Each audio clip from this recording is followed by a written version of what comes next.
80 anos da vitória da Segunda Guerra Mundial. O presidente Lula voltou à Rússia após 15 anos e, nessa ocasião, veio acompanhado pelo presidente do Congresso Nacional, o senador Davi Alcolumbre, pelo vice-presidente da Câmara dos Deputados, deputado Elmar Nascimento, e 3 ministros de Estado, Ciência e Tecnologia, Inovação, Minas e Energia e eu próprio. O Brasil e a Rússia, dentro de 3 anos, completam 200 anos de relações bilaterais. É uma relação importante, tradicional e ancorada na busca de benefícios mútuos e em posições comuns no plano multilateral. Nós temos uma parceria estratégica desde 2002.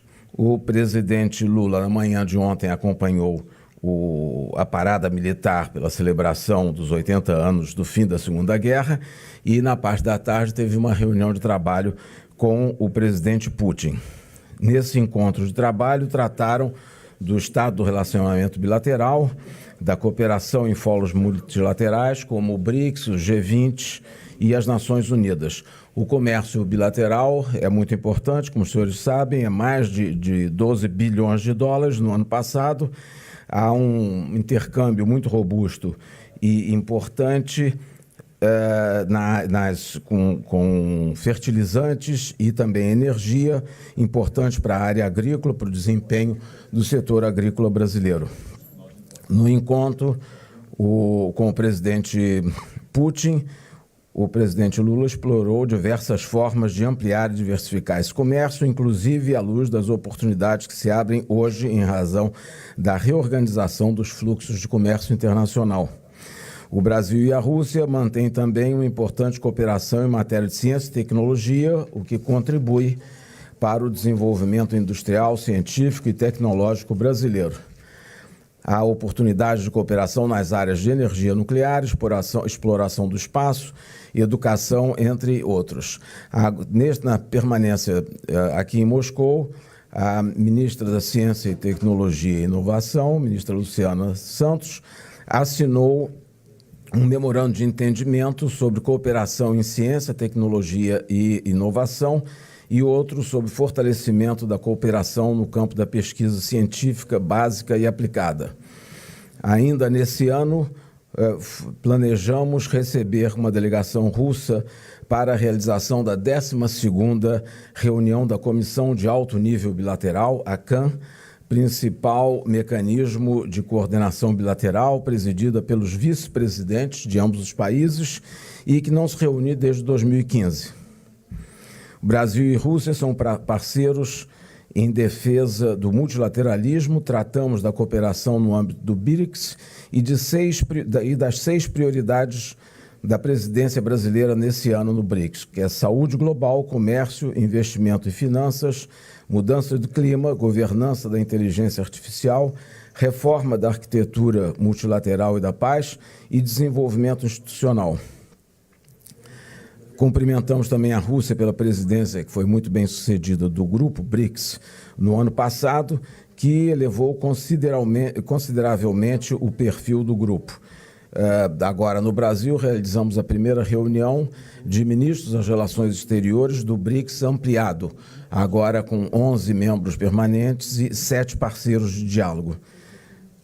E, portanto, tratamos também das perspectivas da paz no conflito da Ucrânia. O Brasil colocou-se à disposição para auxiliar no que for de interesse de ambas as partes para contribuir com a construção da paz, inclusive por meio do Grupo de Amigos da Paz, conduzido e criado pelo Brasil e a China no âmbito das Nações Unidas, que reúne países do Sul Global. Essa, portanto, é uma visão geral desse dia e meio de visita do presidente Lula à Rússia. Deixo, então, o púlpito para o presidente. Vocês nem bateram pau para o ministro que acabou de falar. Olha, primeiro, é sempre prazeroso quando a gente termina a viagem num país, a gente poder conversar com a imprensa brasileira para discutir alguns interesses que são interesses brasileiros e interesses geopolíticos. A primeira coisa é que eu recebi aqui ontem uma notícia que me deixou extremamente feliz, que foi os dados do IBGE sobre o crescimento da renda e a queda da desigualdade. Eu venho dizendo para vocês no Brasil de que nós plantamos muitas coisas nos 2 primeiros anos de mandato, depois do processo de reconstrução, e que 2005 seria o ano em que a gente iria começar a colher tudo aquilo que foi plantado. E essa primeira pesquisa do IBGE mostra que nós estávamos no caminho certo, na medida de combater a fome, combater a pobreza, a desigualdade e aumentar o nível de renda do povo brasileiro. Todos os indicadores são extremamente positivos do ponto de vista da escalada de conquistas sociais no Brasil. Isso é muito bom, porque vocês sabem que eu sonho que um dia o Brasil será um país com um padrão de classe média, sabe, para todo o povo brasileiro. É esse sonho que eu carrego quando eu penso em fazer política de distribuição de renda. A segunda coisa que vocês devem estar de inquieto para perguntar é a questão da Previdência Social. Graças a Deus, a CGU e a nossa Polícia Federal, num processo de investigação com muita inteligência, sem nenhum alarde, conseguiram desmontar uma quadrilha que estava montada desde 2019 nesse país. Tem entidades sérias no meio que certamente não cometeram nenhum crime, e tem entidades que foram criadas para cometer crime. Esse é um assunto que eu evito comentar, porque é um assunto que está na mão da Polícia Federal, está na mão da Advocacia Geral da União, está na mão da Controladoria Geral da República e está na mão da Justiça. O que eu posso dizer para vocês escreverem para o povo brasileiro é que as vítimas não serão prejudicadas. Quem vai ser prejudicado são aqueles que um dia ousaram explorar o aposentado e o pensionista brasileiro, criando entidades e fazendo promessas, sabe, possivelmente nunca cumpridas para esse povo. A terceira coisa importante é que a minha viagem à Rússia, ela se deve a 3 fatos importantes. Primeiro, porque a Rússia é um bom parceiro comercial. O Mauro só esqueceu de dizer que nós temos uma relação comercial deficitária aqui na Rússia, porque de 30% de todo o óleo diesel que nós exploramos, 70% dos 30% é importado aqui da Rússia. Portanto, nós temos um déficit comercial. Nesse fluxo de praticamente 12 bilhões, nós temos quase 11 bilhões de déficit comercial. E a minha vinda aqui é para discutir comércio, para tentar equilibrar, porque nós trabalhamos com a ideia de que uma boa política comercial é uma via de 2 mãos. A gente compra, a gente vende, mais ou menos na mesma proporção, para que ninguém seja prejudicado. Isso nós discutimos com o presidente Putin. Nós queremos incrementar essa discussão econômica com a Rússia. A Rússia é um parceiro importante para nós na questão de óleo, na questão de gás e na questão de pequenos reatores nucleares, que é uma coisa, novidade extraordinária, para que a gente possa ter energia garantida para todo sempre. Ou seja, nós sabemos da volatilidade da energia nuclear e solar, nem sempre elas produzem a mesma quantidade, e nós precisamos ter, num país que quer ser, sabe, a 7ª, a 6ª, a 5ª economia do mundo, nós precisamos ter muita energia e muita garantia de que nunca vai faltar energia, nunca vai acontecer o que aconteceu na Espanha, o que aconteceu em Portugal. Né? E, além do mais, porque o Brasil tem o sistema energético brasileiro, ele é integrado. Possivelmente seja um dos poucos do mundo que a gente vem. Agora só falta a gente interligar Roraima e o Brasil será um país totalmente integrado. Se precisar levar energia do Iapoque ao Chuí, a gente leva com muita facilidade, coisa que não aconteceu no Brasil quando teve o apagão em 2001, porque a gente tinha excesso de energia no sul e estava faltando energia na outra parte e não tinha linha de transmissão. Então nós queremos fazer acordo, queremos aprofundar esse acordo, essa discussão com a Rússia. O ministro Alexandre Silveira veio antes, conversou com os ministros, já veio mais uma vez. Nós convidamos eles para ir ao Brasil para conhecer, a empresa dele já esteve no Brasil, e também nós temos a ideia de aumentar a nossa pesquisa e exploração dos minerais críticos, porque só se fala nisso agora e nós achamos que o Brasil não pode jogar fora nenhuma oportunidade. A oportunidade da transição energética, a oportunidade dessa transição climática, a oportunidade desses minérios críticos, minerais críticos, que todo mundo tanto fala, e que o Brasil tem muito, porque apenas 30% do nosso território já foi pesquisado, ainda falta muita coisa para pesquisar, e nós queremos construir parceria com todos os países do mundo que têm expertise, para que a gente possa tirar proveito para que o Brasil se transforme numa grande economia. E uma outra coisa importante é a questão da Segunda Guerra Mundial. Ou seja, esse é um país que, de todos que participaram com os aliados, foi o que mais perdeu gente. Esse país perdeu praticamente 26 milhões de pessoas. Esse país chegou um momento em que a população, a juventude, praticamente estava dizimada pela Segunda Guerra Mundial. E eu vim ver porque é uma festa muito importante. Tem gente que acha que a festa aqui na Rússia é só o desfile de ontem. Ontem foi um desfile para as autoridades, mas o dia da vitória é comemorado em todo o território russo. E foi uma grande festa. Eu acho que, sinceramente, eu acho que todos nós precisamos ter consciência de que a gente não pode nunca mais permitir, sabe, que coisas como o nazismo voltem a acontecer no planeta Terra. Sabe, nem na guerra e muito menos na política, que é o que nós estamos vendo crescer numa parte do mundo. Vocês poderão perguntar, bom, vocês discutiram a questão da guerra da Ucrânia. Eu discuti antes, durante e depois, porque nós dissemos ao presidente Putin aquilo que a gente vem dizendo desde que começou essa guerra. A posição do Brasil contra a ocupação territorial do outro país. Sabe, o Brasil faz parte de um grupo de países que, junto com a China, criou um grupo de amigos, que são 13 países emergentes, e eu disse ao presidente Putin que nós estamos dispostos a ajudar na negociação, desde que os dois países que se enfrentem queiram que a gente possa participar de negociação.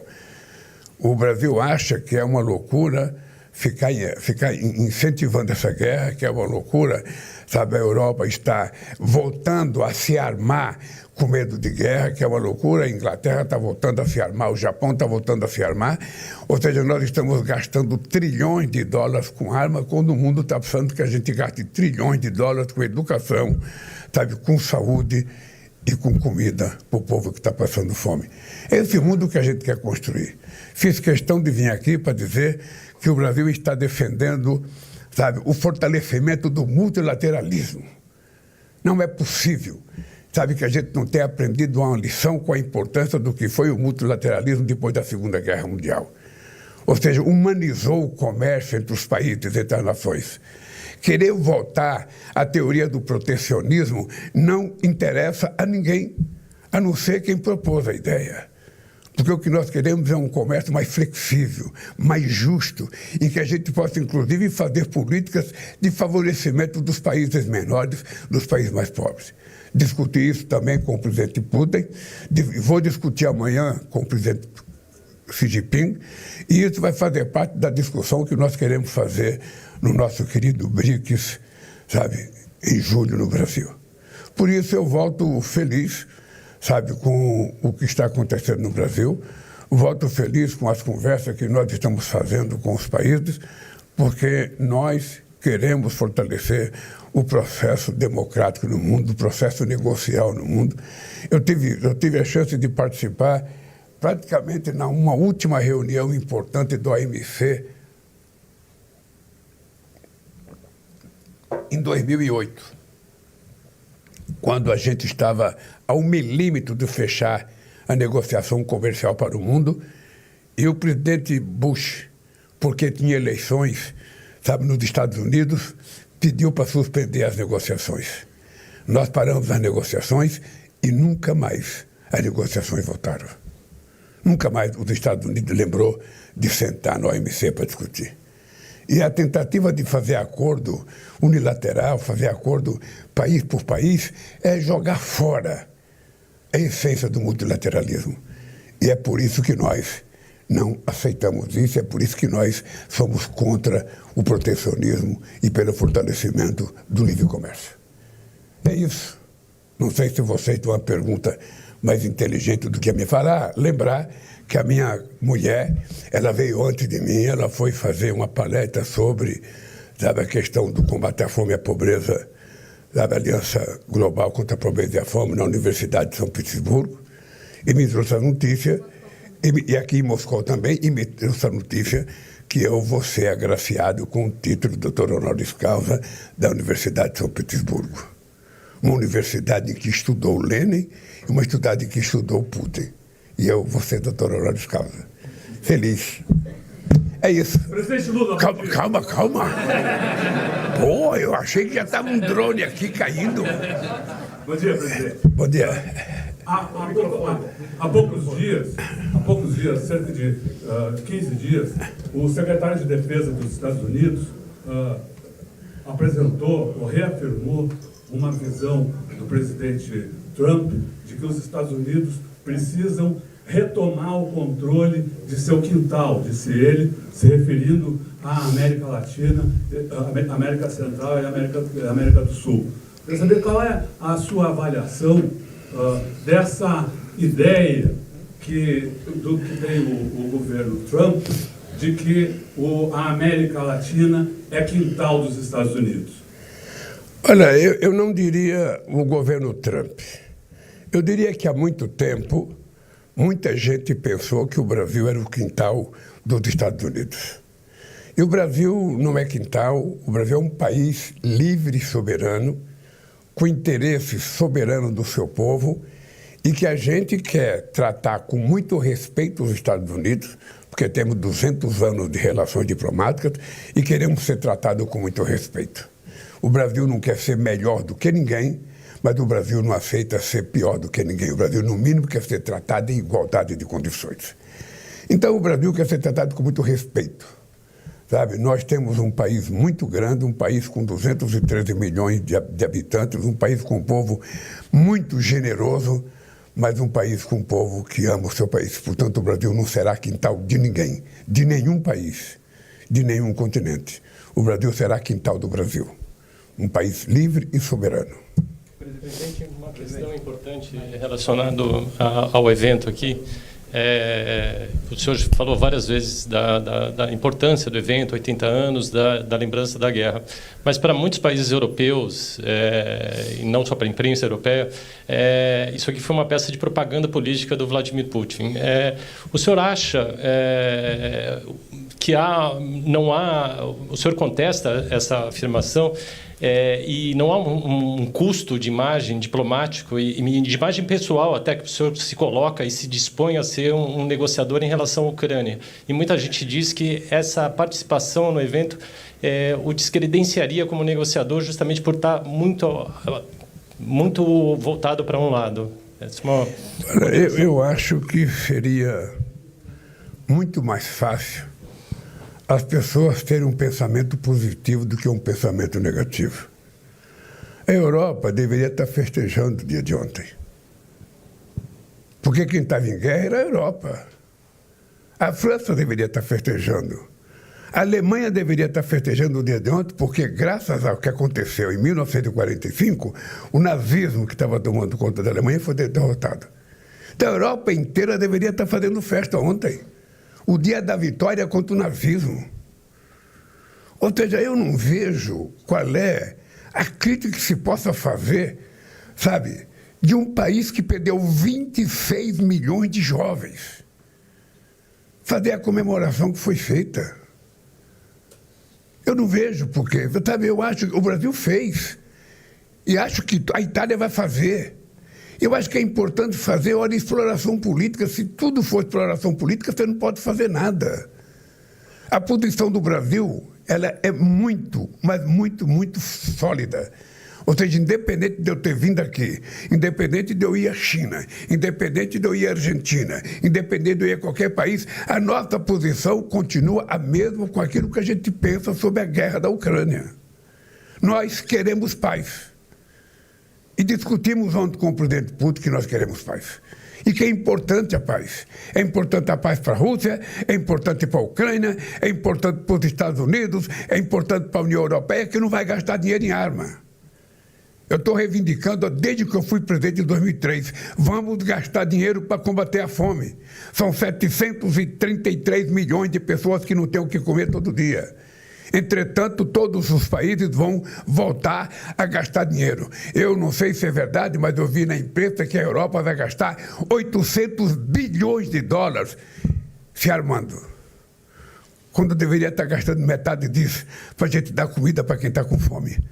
Então, eu penso que as pessoas precisam pensar de forma positiva, as pessoas precisam ser menos egoístas do ponto de vista do seu pensamento. Olha, então, se o Brasil fizer uma festa no Brasil sobre qualquer coisa, está explorando politicamente. Se eu for num baile de carnaval, está sendo explorado politicamente. É pequenez pensar assim, sinceramente, é pequenez pensar assim.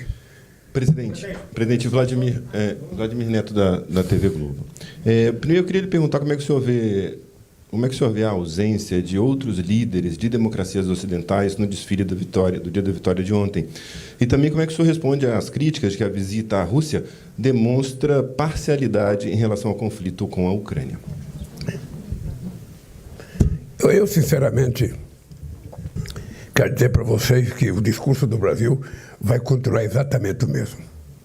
Nós trabalhamos, queremos e torcemos para que essa guerra acabe.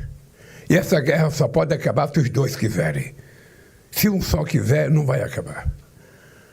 Sabe? Então, eu vou continuar trabalhando. O grupo de amigos do documento que China e Brasil assinaram continua intacto. Sabe? Se eu discutir com o Putin a questão da paz, eu vou discutir com o Xi Jinping a questão da paz, eu vou discutir com a França a questão da paz. Porque a única coisa que interessa nesse momento é discutir a volta à normalidade no mundo. Não é só aqui, é em faixa de Gaza também. Não é faixa de Gaza. Aqui 2 estados estão em guerra. Na faixa de Gaza é um genocídio de um exército muito bem preparado contra mulheres e crianças, a pretexto de matar terroristas. Sabe? Já houve caso de explodir o hospital e não ter um terrorista, só tinha mulher e criança. Então, sabe, é por isso que o Brasil continua defendendo o fortalecimento da ONU e a renovação do Conselho de Segurança da ONU com a entrada de novos países. É por isso que o Brasil quer participar como membro permanente. É por isso que o Brasil acha que a Índia tem que estar presente, a Alemanha tem que estar presente, o Japão tem que estar presente, sabe, vários países africanos têm que estar presentes, outros países latino-americanos têm que estar presentes, para que a gente possa dar força à existência da ONU, que em 1948 teve força para criar o Estado de Israel e que não tem agora força sequer para manter paz no terreno, sabe, em que estão morando os palestinos. Esse é o dado concreto. E esse é o comportamento do Brasil. A minha vinda aqui não muda 1 milímetro o que a gente pensa sobre a paz e o que nós queremos sobre a paz. Vamos continuar, sabe, querendo a paz. E vamos continuar conversando com todas as pessoas que querem conversar. Presidente, bom dia. Luiz Fara Monteiro, da TV Record.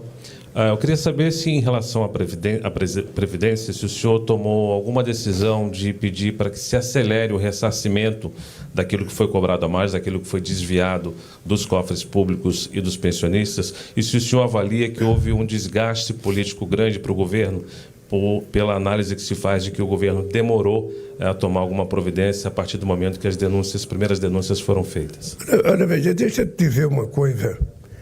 Devolver ou não vai depender de você constatar a quantidade de pessoas que foi enganada, a quantidade de pessoas que teve o seu nome numa lista sem que ele tivesse assinado, porque aqueles que assinaram, sabe, autorizaram.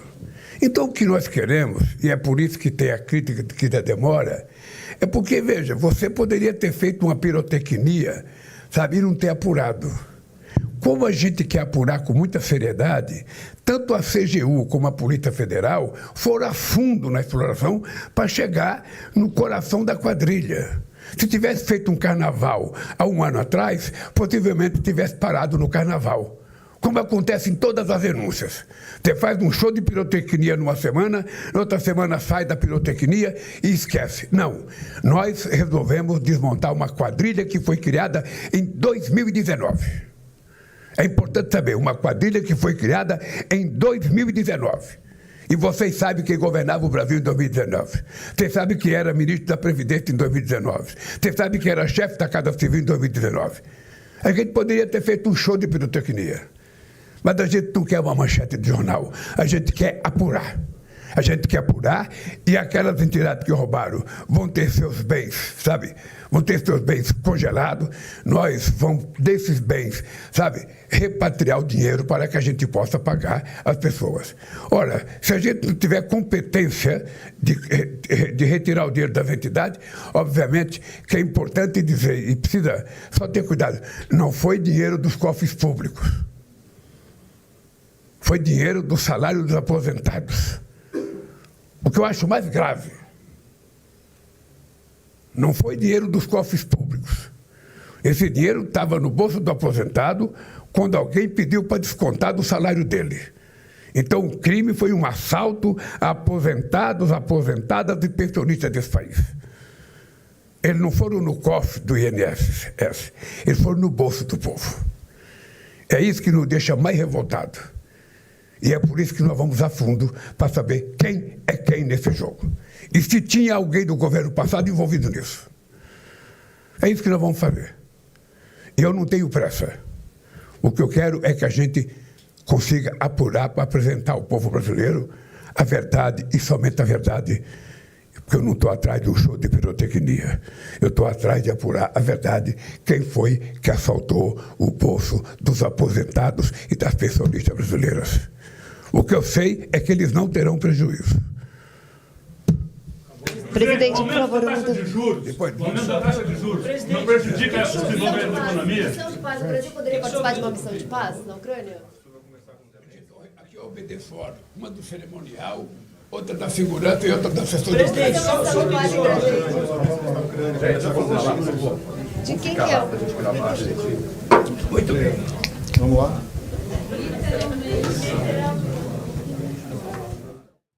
É isso, você conferiu conosco, o presidente Lula conversou com jornalistas, fez um resumo da visita a Moscou, na Rússia. O presidente Lula participou das comemorações do Dia da Vitória, se reuniu com o presidente russo Vladimir Putin, ampliando aí as relações comerciais entre os dois países e ainda teve um encontro bilateral com o primeiro-ministro da Eslováquia. O presidente Lula segue agora para a China. Outras informações...